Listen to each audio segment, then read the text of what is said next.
Assalamualaikum warahmatullahi wabarakatuh. Nama saya Diah Triana. Saya dari Tadris IPS 1 semester 4 Fakultas Ilmu Tarbiyah dan Keguruan. Di sini saya ingin menjelaskan mengenai keterampilan berkomunikasi verbal dan nonverbal dan memilih menyeleksi informasi. Saya akan menjelaskan terlebih dahulu keterampilan komunikasi verbal dan nonverbal. Keterampilan komunikasi verbal yang dilakukan oleh dua orang ataupun lebih menggunakan alat artikulasi maupun pembicaraan.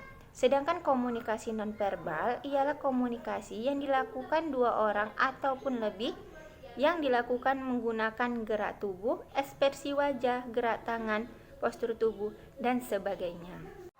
Adapun contoh keterampilan komunikasi verbal dan nonverbal. Contoh komunikasi verbal yang pertama ialah pidato. Pidato merupakan penggunaan komunikasi verbal yang diubah dalam bentuk tertulis. Fungsinya sebagai bentuk dokumentasi konteks pidato yang akan ditampilkan. Yang kedua ialah chattingan. Chattingan melalui handphone kepada saudara, teman, sahabat, dan sebagainya. Dan yang ketiga ialah menelpon dengan jarak jauh kepada saudara, kerabat, rekan kerja, dan sebagainya, seperti gambar berikut ini.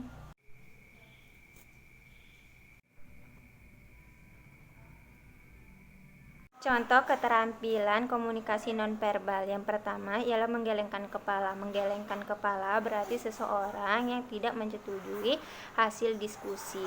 Dan yang kedua ialah menganggukkan kepala. Menganggukkan kepala berarti seseorang yang menyetujui hasil diskusi dan dapat diartikan sebagai rasa menghormati.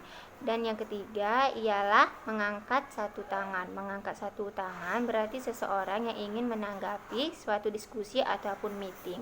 Mengangkat tangan juga dapat diartikan sebagai menyapa seseorang, seperti gambar berikut ini.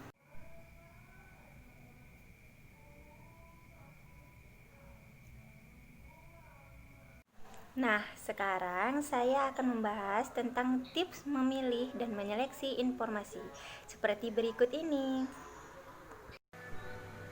Tips memilih informasi yang benar. Yang pertama, pastikan informasi yang kita terima memiliki sumber yang jelas dan dapat dipercaya. Kedua, periksa dengan seksama setiap kata dan kalimat demi mendapatkan pemahaman yang benar akan sebuah informasi. Ketiga, jangan langsung percaya mengenai sebuah berita tanpa mengecek kebenaran berita tersebut.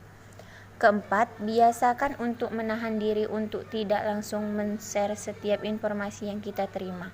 Kelima, bagikan hanya informasi yang baik dan hal-hal yang positif saja yang bisa menginspirasi banyak orang. Keenam, buang jauh-jauh setiap informasi yang menimbulkan rasa kebencian, sikap permusuhan yang mengadu domba, dan sejenisnya.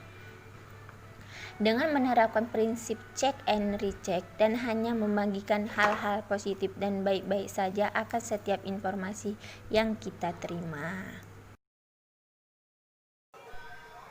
Tips menyeleksi informasi hampir sama dengan memilih informasi. Yang pertama ialah cermati informasi yang diperoleh dari website ataupun alamat link URL. Yang kedua, periksa fakta. Berita yang sesuai dengan fakta adalah berita yang memiliki sumber resmi dan terpercaya. Yang ketiga, cek keaslian foto dan video. Di era teknologi yang sangat canggih, saat ini setiap orang bisa melakukan manipulasi terhadap suatu foto dan video sehingga terlihat asli.